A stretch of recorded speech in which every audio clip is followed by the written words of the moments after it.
네, 여러분 반갑습니다. 오늘도 우리가 록다운 때문에 영상으로 예배를 드리게 됐는데 전심으로 우리가 하나님을 예배하고 또 우리들 가운데 임하시는 하나님을 개인적으로 그리고 교회적으로 함께 경험하는 귀한 시간이 되기를 바랍니다. 이 시간에 같이 기도 드리겠습니다. 하나님 아버지 감사합니다. 저희가 함께 하지 못했지만 각자의 처소에서 하나님을 예배합니다. 여호와 하나님께서 이 시간에 힘주시고 도와주셔서 모든 사람들이 절망 가운데서라도 희망이 되시는 하나님을 보게 하시고 이 팬데믹의 기간 동안에 우울하지 않고 믿음으로 감사와 기쁨으로 잘 극복할 수 있도록 도와주시옵소서. 또한 이러한 병마가 속히 물러나고 온 교회가 하나님을 함께 예배할 수 있도록 기쁜 날이 속히 이룰 수 있도록 도와주시옵소서. 세계적으로 고통당하는 모든 나라의 백성들 가운데 하나님께서 함께하여 주심으로 말미암아 치유하여 주시고 생명의 기운이 넘쳐날 수 있도록 도와주시옵소서. 또한 수고하는 모든 사람들 가운데 하나님 힘주시고 끝까지 선한 일을 위하여 싸워 승리할 수 있도록 축복하여 주시옵소서. 오늘의 이 예배 시종을 주님 앞에 부탁하옵나니 하나님께서 도와주시옵소서. 예수님의 이름으로 기도드립니다. 아멘. 네, 우리 성경 말씀 사무엘상 15장 22절에서 23절 말씀 공독합니다.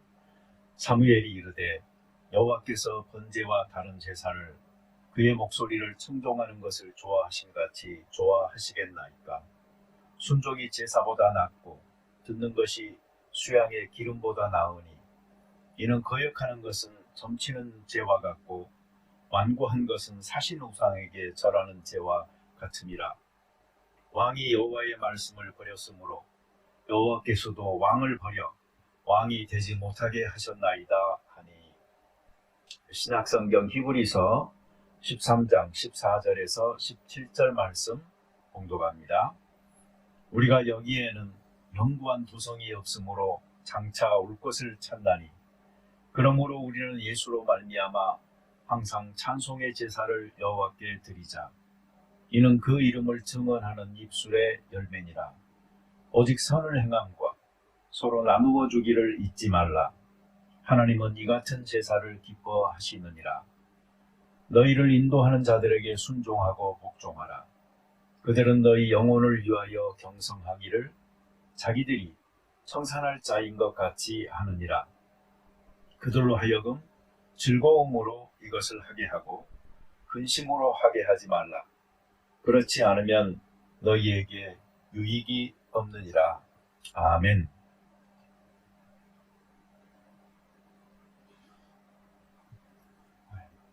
오늘 저희는 소명교회에서 지금까지 없었던 일, 한 번도 하지 않았던 일, 어쩌면 할 수 없었던 일을 지금 하고 있습니다.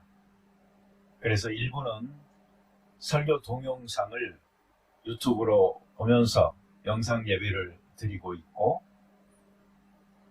또 일부는 이 구글 미트로 참여하여서 실시간으로 비대면 예배를, 사실 정확하게 말하면 대면 영상 예배입니다. 영상 대면 예배인데 이렇게 함께 참여하고 있습니다.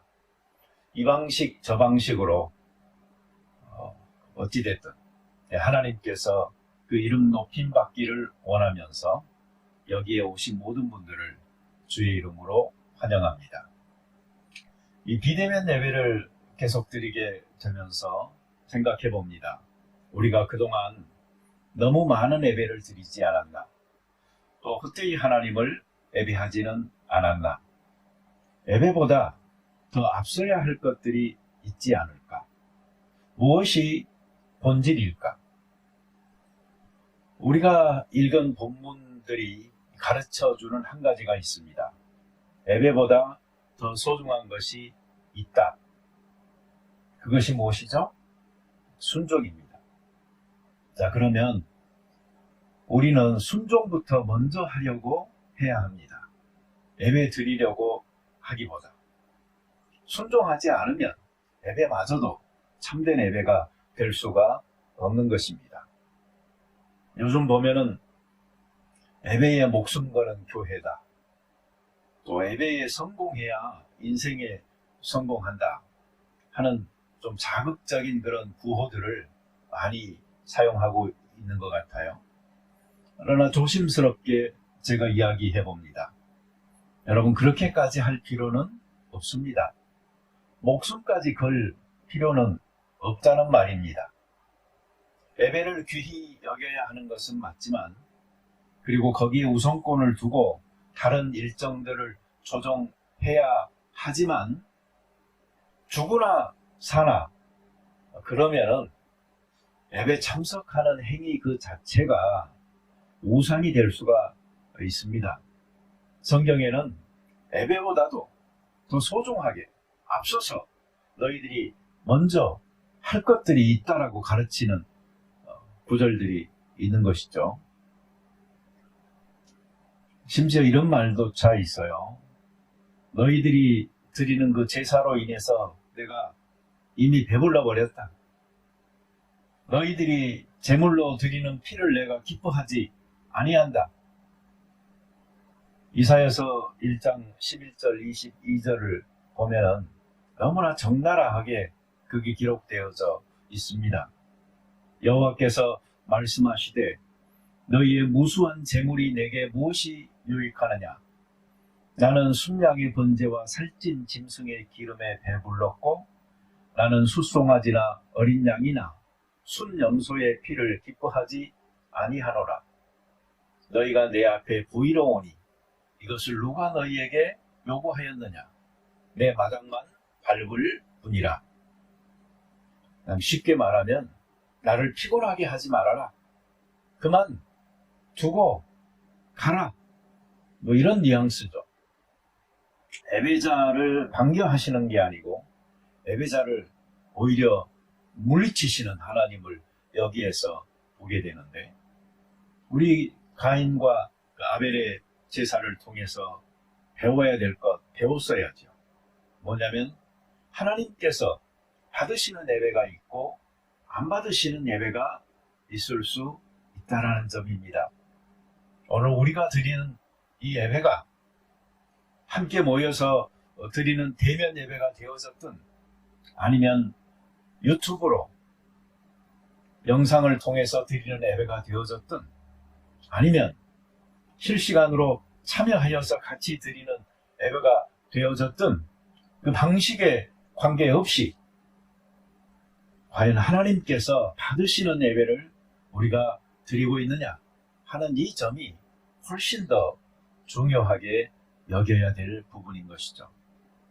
예수님께서 마태복음 5장 21절 24절에서 가르치신 말씀이 있습니다.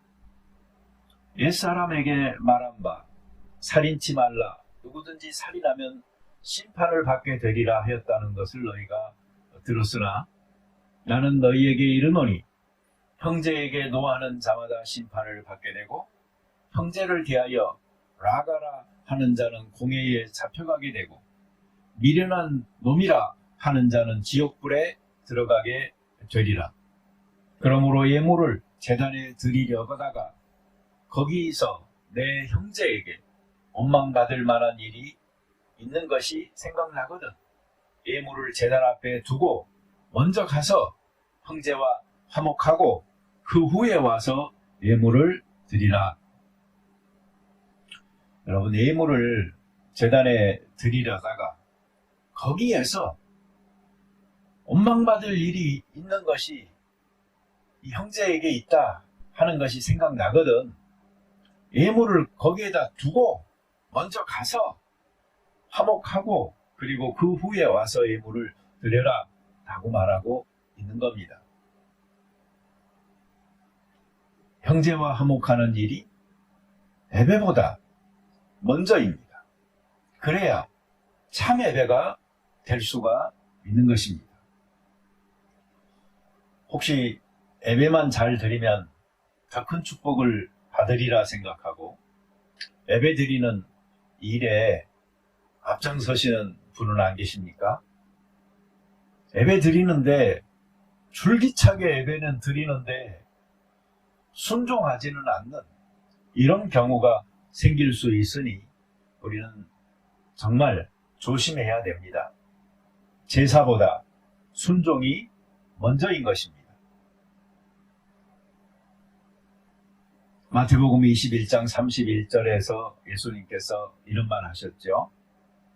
진실로 너희에게 이르노니 세리들과 창녀들이 너희보다 먼저 하나님의 나라에 들어가리라. 마태복음 23장 26절에 눈먼 바리새인이여 너는 먼저 안을 깨끗이 하라. 그리하면 겉도 깨끗하리라. 네, 우리는 속은 좀 더러워도 그냥 놔두고 이 겉은 깨끗하게 잘 차려입고 그리고 예배드리고 있지는 않습니까? 교회에 나오면 조금 더 신경 쓰겠지만 각자 집에서 예배드리니 아마 더 소홀해진 부분이라 생각될 수도 있고 어떤 분들은 또 실시간으로 참여하게 되면서 더 신경 썼을 수도 있습니다. 제가 어떤 영어 회화책을 보니까 이런 내용이 있었습니다. 이 가정에서 주일 아침에 이루어지는 대화인데요. 엄마가 자기 자식에게 아빠에 대해서 이렇게 불평을 합니다. 아빠는 주일마다 제일 좋은 옷으로 갈아입는 것이 싫어서 교회에 안 간다고 한다라고. 그러니까 그 아빠가 자기 자식에게 뭐라고 하냐면 엄마는 제일 좋은 옷으로 갈아입고 가기 위해서 교회 가는 거라고. 여러분 어느 쪽이 맞는 것일까요? 예배 드리는 일보다도 좋은 옷이 귀찮아서 예배 드리러 가지 않거나 또 좋은 옷이 좋아서 예배 드리러 가는 것이나 다 문제가 있는 것이죠. 사실은 아주 심각한 문제인 것입니다.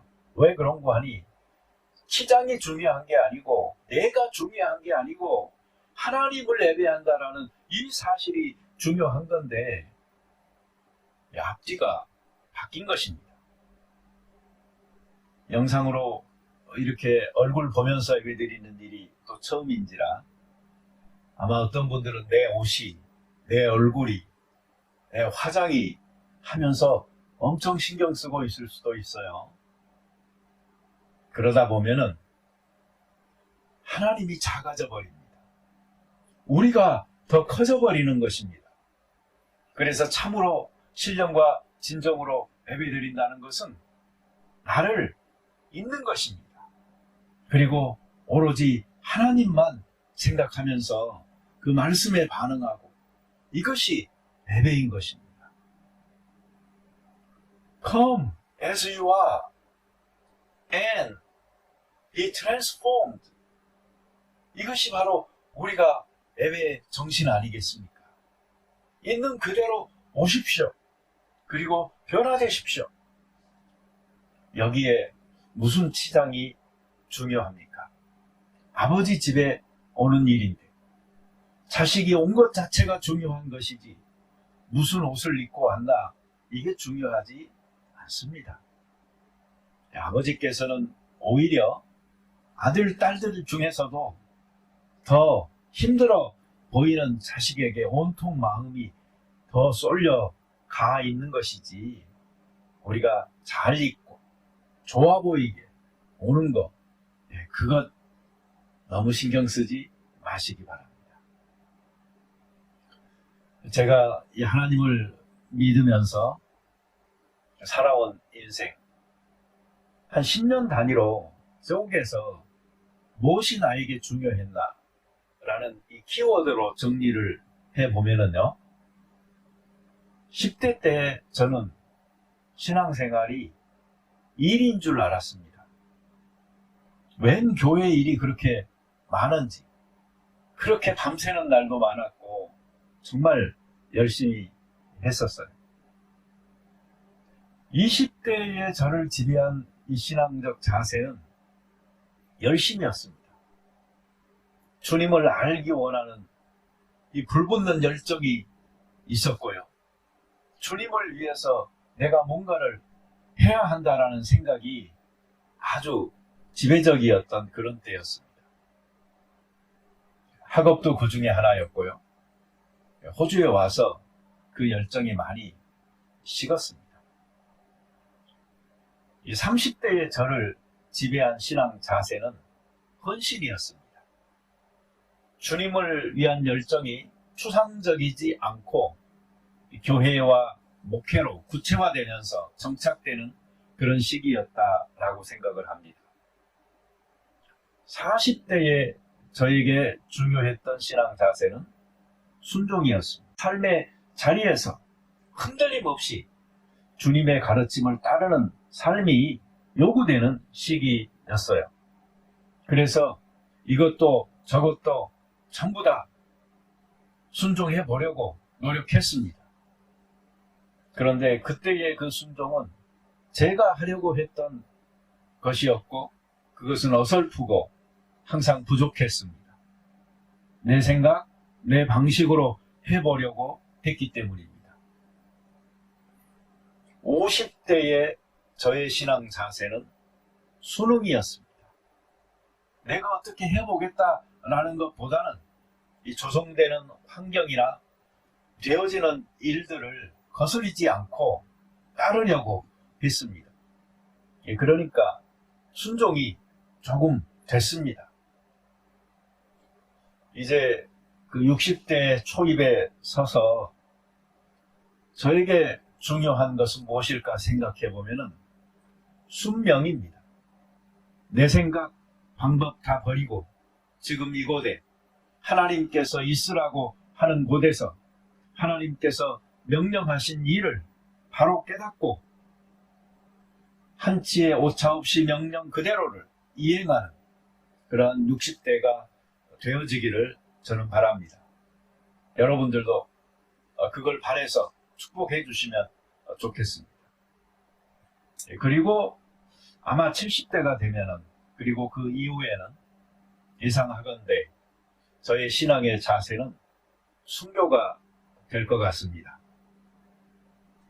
정말 죽어서 순교하든 아니면 살아있는 순교자처럼 살든 마지막 그 여생은 그렇게 키워드가 정해져 있지 않나 생각을 합니다. 정리해보면요.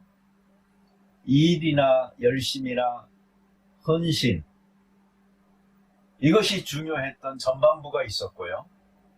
순종이나 순응이나 순명이나 순교로 이어지는 후반부가 있는데 저는 전반부보다 이러한 후반부가 훨씬 더 의미가 있고 더 하나님께 열매를 맺어드리는 귀한 삶일 것이다 라고 생각을 합니다. 제가 왜 제 인생을 놓고 이렇게 돌아보면서 말하는고 하니 순종이라는 것이 저에게는 참으로 어렵게 체득된 것이다 라는 사실을 지금 말하고 있는 것입니다. 그처럼 많은 신앙 서적을 읽으면서도 왜 순종을 그렇게 높여서 이야기하는지 저는 잘 이해하지 못했습니다. 그런데 실제로 주님의 일을 해보니 시간이 지나고 일마다 때마다 매 순간 그 순종이 얼마나 중요한지를 깨닫게 됩니다. 올 한 해 이 하반기 시작하면서 전반기에 내가 얼마나 많은 예배를 드렸나, 얼마나 많은 설교를 했나 생각해 보니 정말 많았습니다. 영상으로 남으니까 명확하게 알 수 있었습니다. 그걸 한꺼번에 들을 수도 볼 수도 없을 정도로 많은 시간을 예배를 드렸고 또 하나님의 말씀을 외쳤습니다. 나만 해도 이렇게 많은 시간을 예배드렸고 많은 말을 했는데 우리 교우들이 저렇게 많은 찬양을 했고 저렇게 많은 기도를 드렸는데 성경은 우리에게 예배보다 더 소중한 것이 있다라고 이야기하는 것이죠. 그것은 순종입니다. 제사보다 순종이 더 낫다고, 우리에게 순종하는 인생을 살라고, 순종하는 하반기가 되라고 그렇게 요구하고 있는 것만 같습니다. 온 교회가 올해 우리 교회 그 표처럼 하나님과 은혜롭게 동행하면서 이 순종하는 이 노아가 되어지도록 하십시다. 자, 그러면 순종은 어떻게 하는 것일까요? 두 가지만 말씀드리겠습니다. 첫째, 순종은 내가 생겨 먹은 본성이나 형성된 습관이나 이런 것들이 이성이나 감정과 일치하지 않더라도 행하는 것이 순종입니다. 여러분, 사울왕은 이 전쟁의 노획물을 가지고 자랑스럽게 돌아오고 싶었겠죠. 목숨 걸고 싸웠는데 빈손으로 오면 어떡합니까? 헛수고 같잖아요. 그래서 가장 좋고 기름진 제물로 하나님께 예배를 드리고 싶었겠죠. 그러나 하나님은 이미 사울에게 명령하셨어요. 그 명령은 분명했어요. 전부 다 진멸하라고. 그러니 그는 명백하게 불순종하고 있는 것입니다. 하나님의 말씀은 있었고 그것은 명료했지만 나의 본성이나 습관이나 이성이나 감정이 더 크게 작용할 때 우리는 그 말씀을 순종하지 않게 되는 것입니다. 이 성 프란시스가 어느 날 자기를 제자로 삼아달라고 선생님께 배우고 싶다고 찾아온 두 사람이 있어서 그들에게 이야기했습니다. 여기 있는 이 배추를 가지고 나가서 이 뿌리가 하늘을 향하여 보도록 땅에 심으시오라고 이야기를 했어요.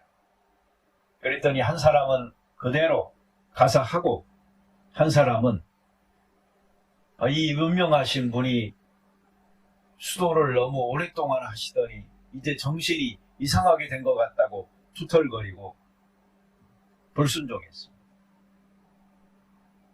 여러분, 프란시스가 알고자 했던 것은 무엇이었을까요? 그것은 그 사람에게 순종하는 자질이 있느냐 하는 것을 알고 싶었던 것입니다. 제 컴퓨터에 있는 자료 중에서 제가 찾아보니까 일본에서 이 TV를 시청하신 어떤 분이 쓴 그 내용이 있었습니다. 그분이 본 것은 뭐였는가니 잘 훈련된 일본 그 토종개 한 마리와 서양의 개 두 마리를 좀 배를 골게 만든 다음에 음식이 담긴 그릇을 각각 그 앞에 놓아두고 주인이 먹지 마 라고 명령을 했습니다. 그리고 이제 사람들은 다 물러가고 몰래카메라로 밀폐된 공간에 있는 개들을 관찰을 하는데 개 세 마리 전부 다 먹을 것을 놓고 보고만 있지 먹지는 못하고 침만 흘리고 있더랍니다. 한 30분 정도 지나니까 이제 변화가 일어났는데요. 그 일본 그 토종개 한 마리가 자기 밥은 안 먹고 옆에 있는 개 밥그릇에 밥을 먹더라는 것입니다. 그런데 그 나머지 개들은 그걸 보면서도 그냥 참고 따르더라는 것이죠. 주인의 뜻이니까 그것을 따르는 것입니다. 여러분, 순종의 반대말이 뭐죠? 잡종이죠. 불순종도 되지만 개로 보면은 순종의 반대말은 잡종인 것입니다. 불순종하는 그런 잡종들이 되지 마시고요. 우리 크리스찬으로서 우리는 순종 크리스찬이 되는 일에 정말 최선을 다해야 되겠습니다. 기왕 크리스찬 됐는데 불순종하여서 잡종 크리스찬 되면 안 된다니까요. 저희 집 개도 보면은 이 부분의 훈련이 좀 미약합니다. 이 주인이 옆에 있으면서 먹지 마 하면은요, 안 먹고 기다려요. 근데 문제가 주인이 그 자리를 떠나잖아요. 그러면 바로 저기 먹어요. 심지어는 이 식탁 위에 놓여져 있는 그 치킨 남은 거, 그런 것은요, 의자로 뛰어 올라가 가지고서 먹는 것을 우리가 몇 번 당해가지고, 그 다음부터는 그 식탁 의자를 개가 못 올라가도록 아예 꼭꼭 박아놓는 이런 단속을 하고 있습니다. 사람들은요, 자기 생각하는 대로 자기들이 하는 것 같지만 참 미련한 게 사람이에요. 그러니까 이성적으로는 판단이 되면서도요, 그냥 좋아서 그냥 어쩔 수 없이 하는 그런 경향이 강합니다. 뭐 음주나 흡연도 마찬가지죠. 건강에 안 좋은 걸 알면서 합니다. 성경에 나타난 하나님의 분명한 뜻이 있지만 그것도 자기 좋으면 그냥 무시하고 하는 경향이 있어요. 그 순간은 우리 알아야 됩니다. 그때는 내가 바로 기준이 된 거라. 무엇이 선인지 무엇이 악인지 무엇이 옳고 그른지 하나님의 말씀의 기준이 아니고 내가 판단하고 내가 선택해서 하는 그 순간이 된 겁니다. 그래서 하나님이 모든 것의 주인이신데 내가 가짜 주인 노릇을 하고 있는 거죠. 여러분, 교만한 사람은 순종하지 않습니다. 순종하기가 어렵습니다. 그래서 하나님께서는 교만한 자를 물리치시고 겸손한 자를 세우시는 겁니다. 가끔 사람들 중에 보면은 자기가 다 이해를 해야지 순종하겠다는 사람이 있어요. 어떻게 한계가 있는 인간이 하나님의 그 높고 깊고 신비하고 오묘한 뜻을 다 알 수가 있습니까? 어쩌면은 그걸 나에게 다 이해시키시오라고 말하는 그 자체가 얼마나 어리석은 것인지 모릅니다. 제가 교회 생활하면서도 이런 분을 만난 적이 한 번 있어요. 그분은 늘 기본적 태도가 그겁니다. 자기를 이해를 시키라 이겁니다. 그러면 자기가 하겠다. 여러분, 그거 어느 정도까지는 노력해 보지요. 그러나 모든 일에 있어서 그 사람을 그렇게 이해시켜서 하려고 하면은 어떻게 되겠어요? 그 사람이 대장인 것이지. 사람이 어떻게 이 절대적인 이 하나님의 말씀에 순종할 수가 있겠습니까? 자기 아들 이삭을 제물로 드리려고 했던 아브라함을 우리가 어떻게 이해할 수 있겠습니까? 물 위로 걸어오라 라는 말을 듣고 그 말을 믿고 물 위로 몸을 던질 수 있는 베드로처럼 우리가 그렇게 할 수 있을까요?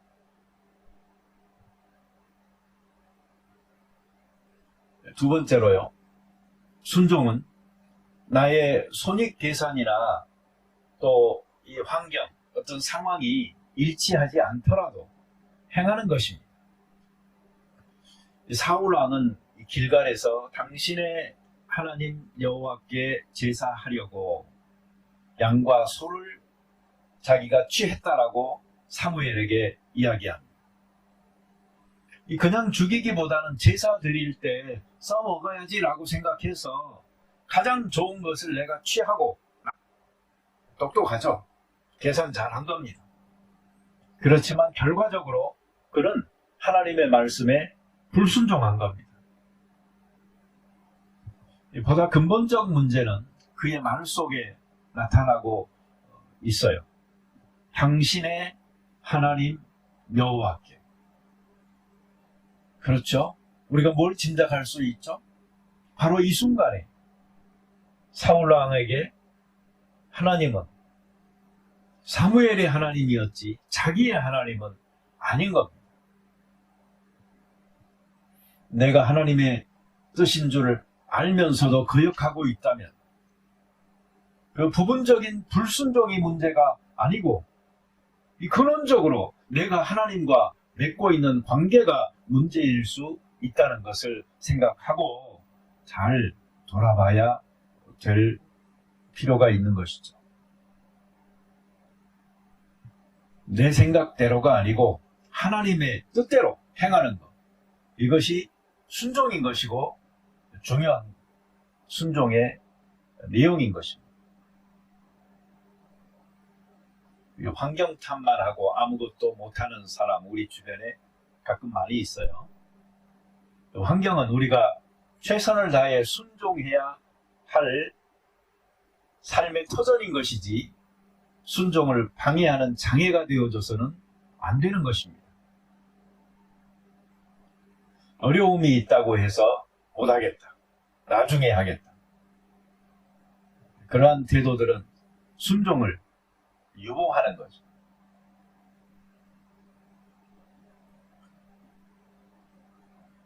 이 팔리시라는 프랑스 사람이 있었습니다. 젊은 화가였는데요. 그가 이탈리아에 가가지고 그 백납 잔을 보고 감탄을 했습니다. 어떻게 해서 이렇게 아름다운 것을 만들 수가 있을까?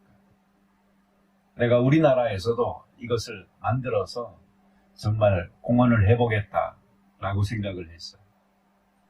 그렇지만 가난한 화가였던 그에게 자금이 없어서 일을 못하다가 아내에게 그 사정을 이야기하고 자금을 좀 마련해 줘서 그 일을 시작을 했습니다.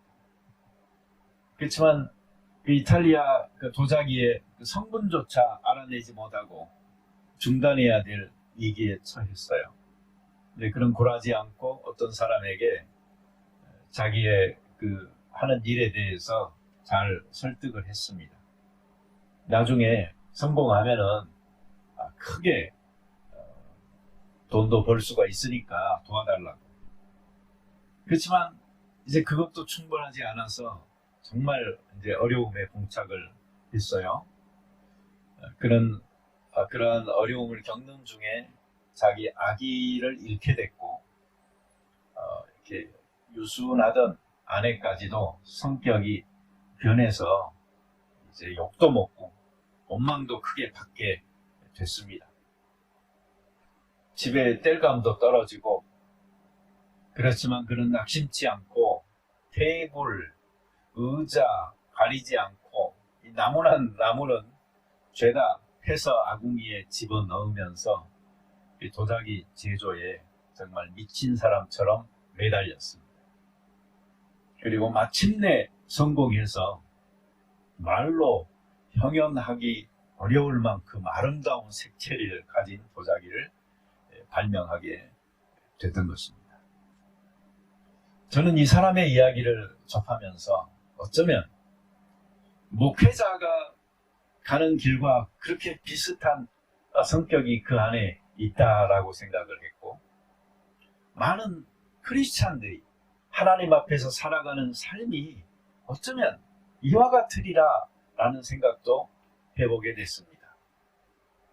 환경 때문에 주저앉아 버린다면 도저히 이루어지지 않았을 일들이 바로 그 환경을 이겨낸 사람들에 의해서 이루어져 왔던 것입니다. 하늘도 스스로 돕는 자를 돕는다고 하나님은 이러한 사람과 함께 하여서 성공을 가져다 주십니다. 이 기독교 역사를 봐보세요. 도저히 그리할 수 없는 환경 속에서도 그리했던 사람들이 있었기 때문에, 그러한 선구자적인 열정 때문에 많은 발전들이 이루어져 왔던 것이고, 생명들이 살아났던 것이고, 교회가 세워져 왔던 것입니다. 히브리서 11장의 말씀, 그 믿음의 그 용사들의 삶, 모두 다 개척자들입니다. 도전자들입니다. 경계를 두려움 없이 뛰어넘는 사람들입니다. 그러한 믿음의 행진이, 승리의 고백이 계속될 수 있었던 것은 환경을 보고 주저앉은 사람들이 아니었고, 환경에 도전하고 환경을 극복하고 어떤 환경 속에서도 하나님은 하나님이시다 하는 일을 세상에 보여주고 선포하기 원했던 사람들 때문에 가능했던 것입니다. 여러분, 형편이 좀 좋아지면 나중에 잘 순종하겠다, 이런 사람들 많죠. 대부분이 그럴 것 같아요. 그렇지만 제가 발견한 것은 있는 그 자리에서, 그 형편에서 순종하지 않는 사람은 나중에도 못합니다. 배부른 사람이 더 인색하다는 말이 있잖아요. 더 순종하기 어렵습니다. 왜냐하면 편안함을 한번 맛봐버리잖아요. 그러면 더 힘든 일에 자기를 던지지 못합니다. 어떤 마을에 이 부자 크리스찬 한 명이 살고 있었어요. 이 사람은 기도할 때마다 가난한 사람들을 불쌍히 여기면서 그들이 살 길을 찾을 수 있도록 위해서 기도를 했습니다. 어떤 때는 눈물도 흘리면서 말입니다. 하루는 이렇게 기도를 마치고 일어서는데 자기 아들이 아버지에게 금고 열쇠를 좀 달라고 하더랍니다. 그래서 왜 그러냐 그랬더니 아버지의 그 간절한 기도가 성취되는 것을 보여드리고 싶다고 그러더래요. 그래서 부자 아버지가 아들에게 화를 내고 꾸짖으면서 이렇게 말을 했습니다. 내가 기도하면 기도를 성취하여 주는 일은 하나님께서 하시는 일이야. 기도의 응답은 하나님이 하셔. 아들이 말했습니다. 자기 금고를 열어놓고 그런 기도를 해야지요.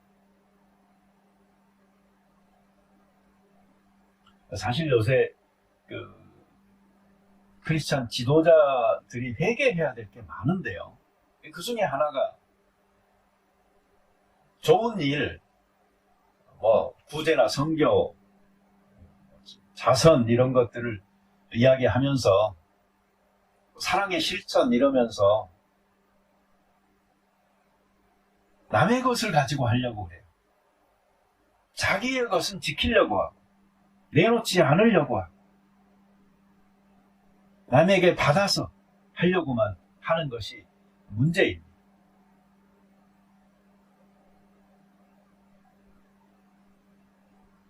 계산은 사람이 하더라도 그 계산을 넘어서 역사하시는 분은 하나님이시니 결국은 하나님께서 하실 일을 하기는 하시겠지만 계산하는 사람은 하나님께서 그러한 일에 사용하지 않습니다. 이 마태복음 20장 1절부터 나오는 말씀인데 읽어드리겠습니다. 천국은 마치 품꾼을 얻어 포도원에 들여보내려고 이른 아침에 나간 집주인과 같으니 그가 하루 한 데나리온씩 품꾼들과 약속하여 포도원에 들여보내고 또 제3시에 나가보니 장터에 놀고 서 있는 사람들이 또 있는지라 그들에게 이르되 너희도 포도원에 들어가라. 내가 너희에게 상당하게 주리라 하니 그들이 가고 제6시와 제9시에 또 나가 그와 같이 하고 제11시에도 나가보니 서 있는 사람들이 또 있는지라. 이르되 너희는 어찌하여 종일토록 놀고 여기 서 있느냐. 이르되 우리를 품꾼으로 쓰는 이가 없음이니이다. 이르되 너희도 포도원에 들어가라 하니라. 저물매 포도원 주인이 청지기에게 이르되 품꾼들을 불러 나중 온 자로부터 시작하여 먼저 온 자까지 싹쓸 주라 하니 제11시에 온 자들이 와서 한 데나리온씩 받거늘 먼저 온 자들이 와서 더 받을 줄 알았더니 저희도 한 데나리온씩 받는지라. 받은 후 집 주인을 원망하여 이르되 나중 온 이 사람들은 1시간밖에 일하지 아니하였거늘 그들을 종일 수고하며 더위를 견딘 우리와 같게 하였나이다. 주인이 그 중에 한 사람에게 대답하여 이르되 친구여 내가 너게 잘못한 것이 없노라. 너가 나와 한 데나리온의 약속을 하지 아니하였느냐.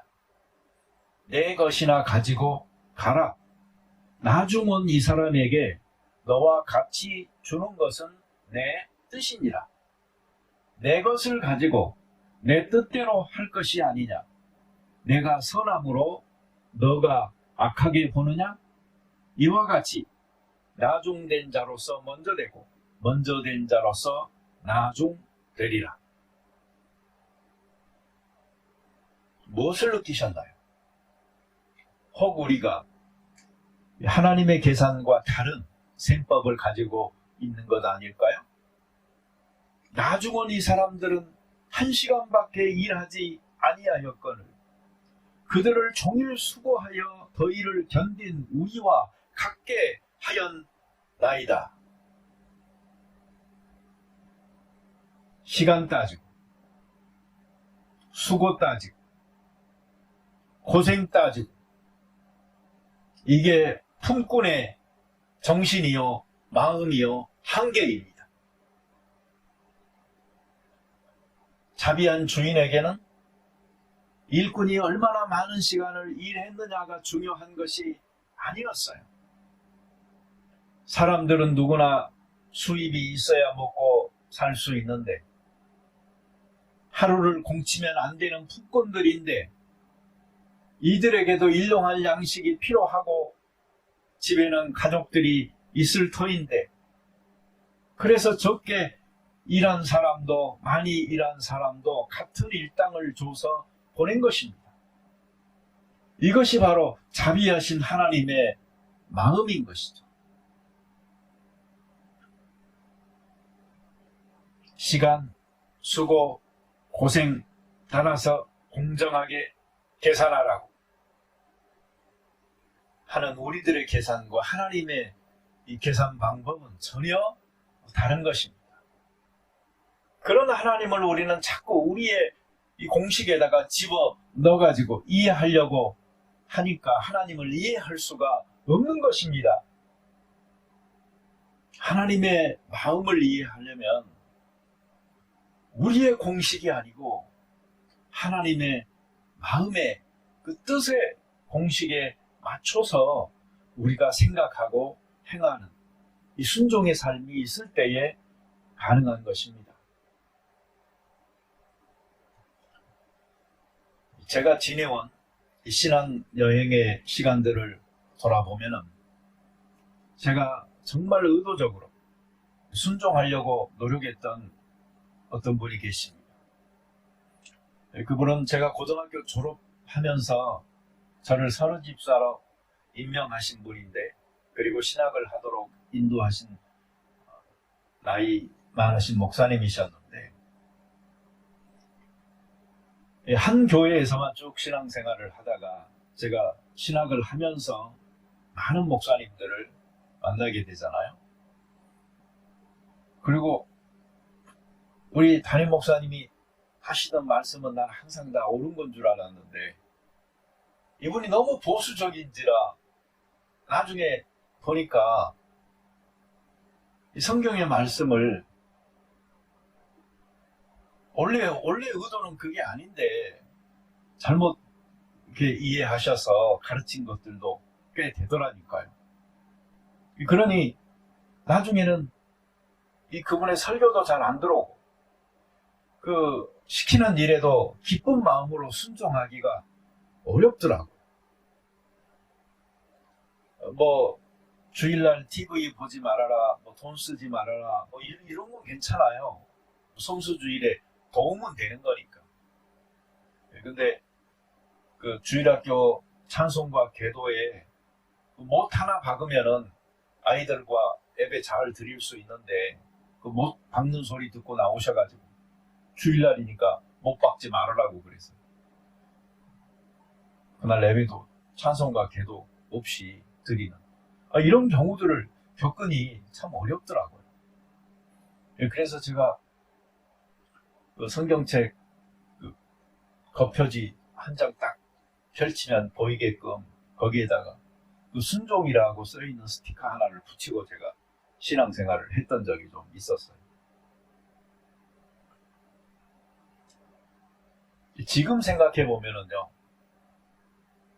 요즘은 또 그렇게 하시는 분들이 별로 없어요. 다시 말하면 그분은 자기가 배웠고 이해한 대로 충실하게 지키려고 노력하신 거거든요. 사시려고. 근데 요즘은 또 그렇게 고지식하게 하는 분이 없고 융통성이 넘쳐도 너무 넘치다 보니까 그리워요. 존경스러워. 근데 제가 지금 생각해봐도 정말 아쉬운 거 한 가지는 목사님에게 순종하려고 노력했던 그 시기에 나에게 누군가가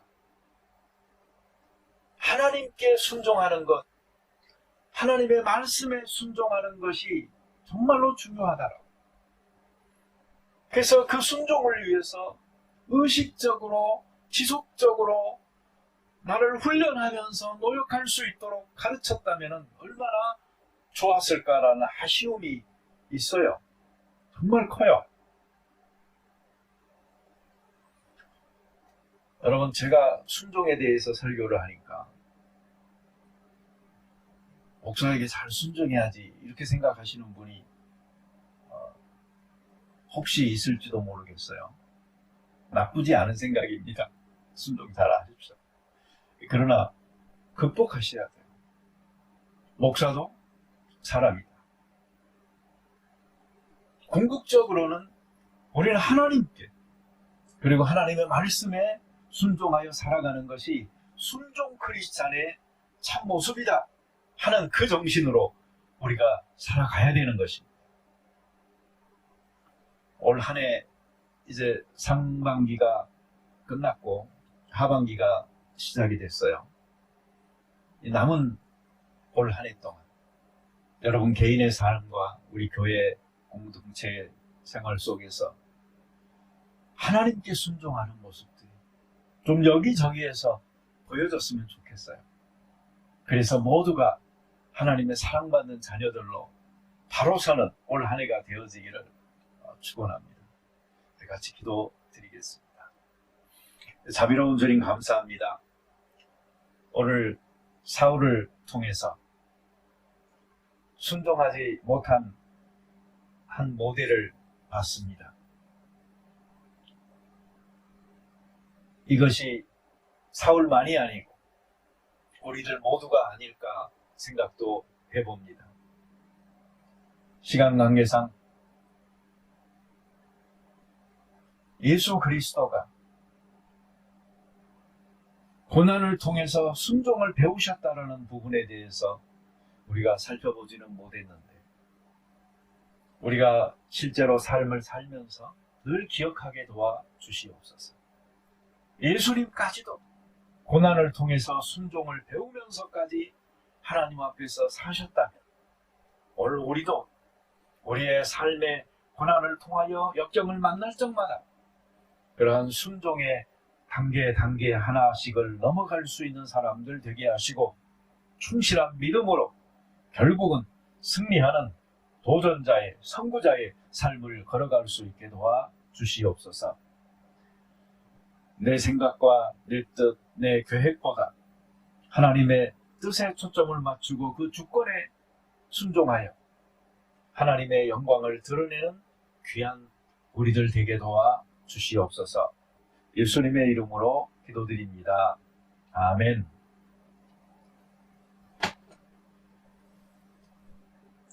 이제는 우리 주 예수 그리스도의 은혜와 성부 하나님의 극진하신 사랑과 성령님의 위로와 감동 감화 충만하시니 오늘 한자리에 모이지는 못하였으나 각자 있는 곳에서 하나님을 신령과 진정으로 예배한 모든 성도들 그리고 가정과 교회 위에 지금부터 영원토록 함께